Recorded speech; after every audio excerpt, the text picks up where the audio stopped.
Hey guys, it's Masterja here. Right now we'll be doing what's called ability editor. I'm gonna show you how to make custom abilities and what those abilities will do. Okay, first off open the object editor right here, then click on the ability button here. To create a new ability, you just click here, new custom ability. But before we do that, there are standard abilities, you know, the human, units, everything, and custom abilities. If you want to make something, just either go here or copy the ability from somewhere here and then paste it down there. Okay, we're gonna make a new ability. There are hero abilities, unit abilities, and item abilities.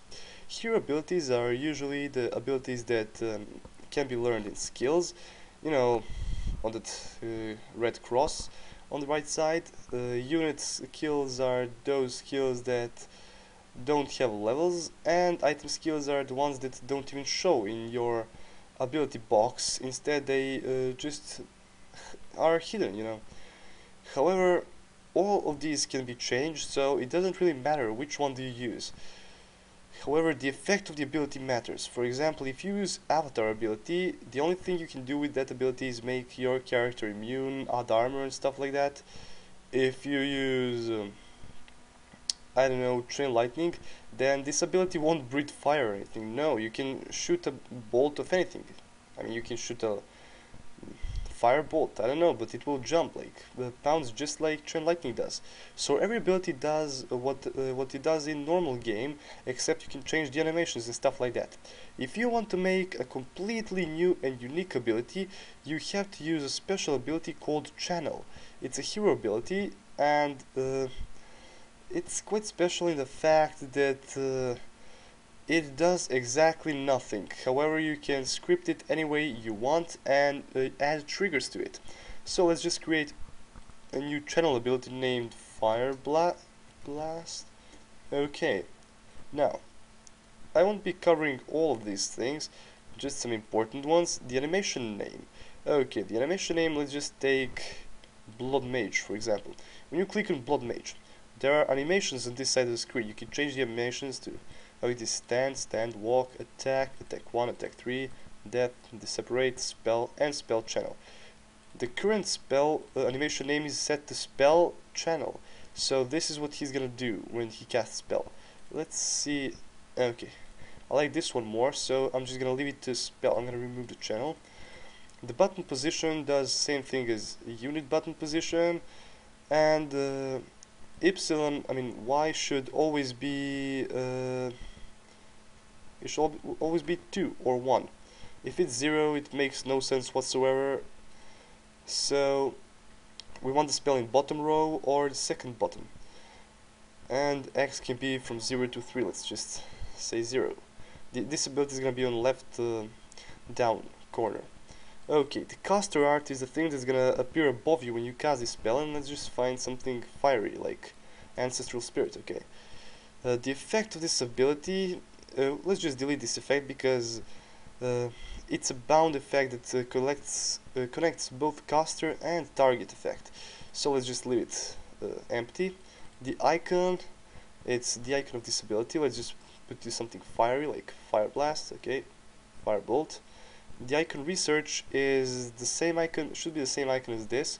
That's the icon you use when you skill this skill. Missile speed art, you know, all this. Target is what will appear on the target hero of this ability being cast. Let's just change that. Sorry, good right now. Let's just change that to Doom. Doom looks like nice animation. It's over here. Yeah. Okay, the target attachment point.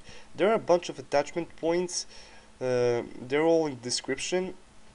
However, let's just use, I don't know, origin sounds good. That's where the aura comes from. It's below the feet of the caster. Levels, let's place this spell's only one level. Our duration always goes 0. It's the duration of this effect actually. But anything more than 0 makes your character put his arms in the air and stuff like that. He's gonna be in dancing and not doing what he does, so just leave it at 0, unless you must. Base order ID should be different for every spell. If it's the same for 2 spells, when you cast one of those, both spells will be cast. Disable of other abilities should generally be false unless you do plan disabling other abilities. Flow through time is sort of like casting time, except you can cancel this spell without any consequences.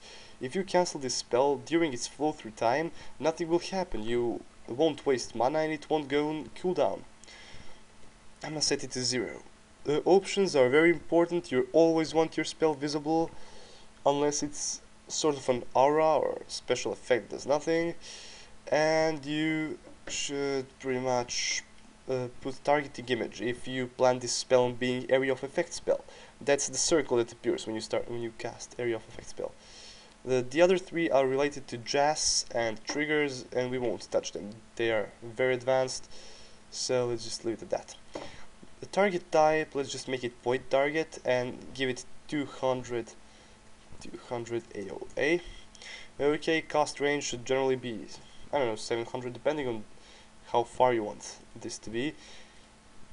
And well, every 100 range is about a centimeter on the screen. Well, depending on how big your screen is. I mean, for those huge monitors, it can vary. The race is whatever you want to be.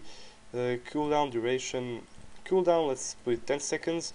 Duration doesn't do anything, neither does effect, because this spell basically does nothing. It only is there to look cool. Now, then we have this spell, we're gonna make it do something.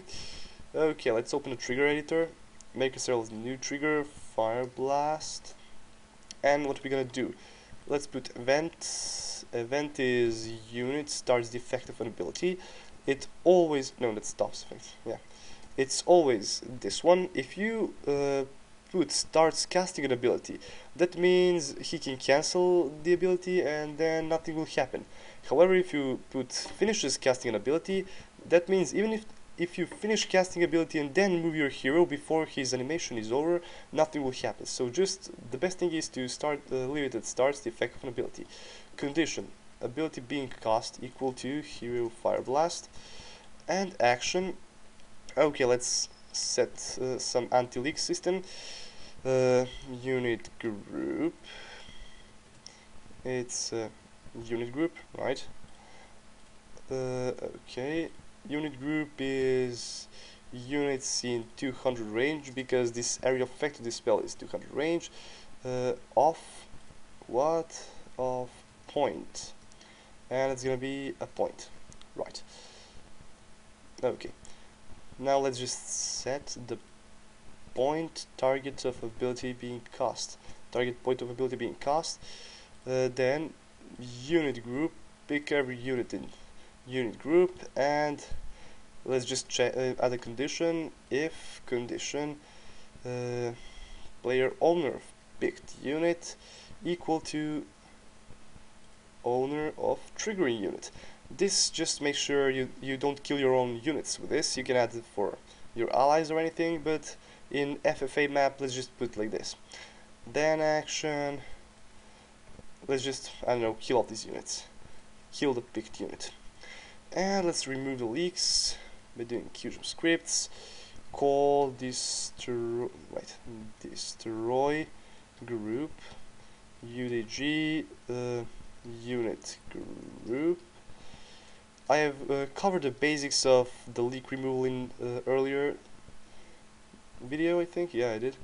Call remove location UDG point. Okay, now this is a nice trigger. It kills any unit that's affected by this spell. You can also, I don't know, you can just make sure it deals damage or something with damage target, cause triggering unit, yes, the damage picked unit dealing 250, attack type magic, let's say, and damage type is fire. And this is pretty much it about how to make abilities and special abilities using channel. I hope you guys enjoyed watching this video. If you have any comments or questions, please type them, and don't forget to subscribe. Okay, ciao.